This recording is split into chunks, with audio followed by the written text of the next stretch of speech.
So it's basically compiled of a main bit of dowel, some bent ash elements for the muscles, spheres for full rotation of the arms. You've got the rod so you can stand well back and use it. Hands are obviously made in many, many pieces to allow for sort of full flex. This is sort of a sort of flexi bellows type invention for the stomach. Got the same kind of thing for the legs. Another sphere, sort of for full movement. And then just a simple kind of joint in there, which allows for sort of right 90-degree bend. And the feet are just broken in a couple of places so she can walk. You've got an open back and a hold on the pelvis to make sure that she can be fully supported when need be.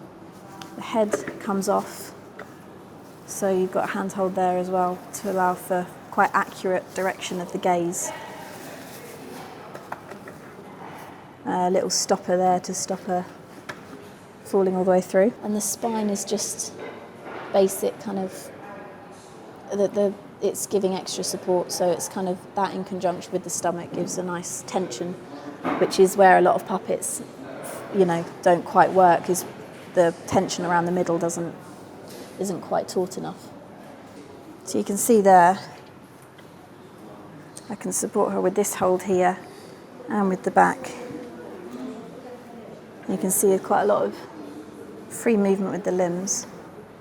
You'd actually need 3 people, so you need somebody down here on the ankles moving the legs so she can walk.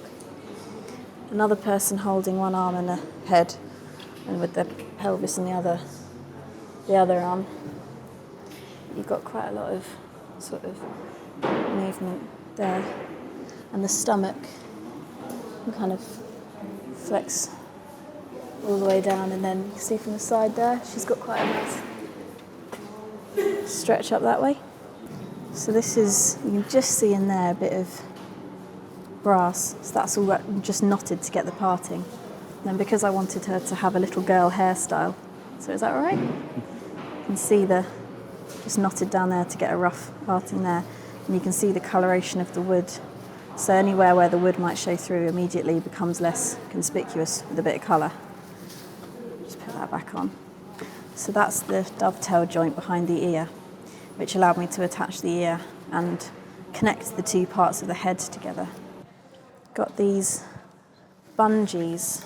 I can pull that round, so it's basically all attached with these. You can see that quite strong, and that's doubled up, so these are extra. See that? Very sort of thin ply with these little pins just to ensure everything stays where it should be.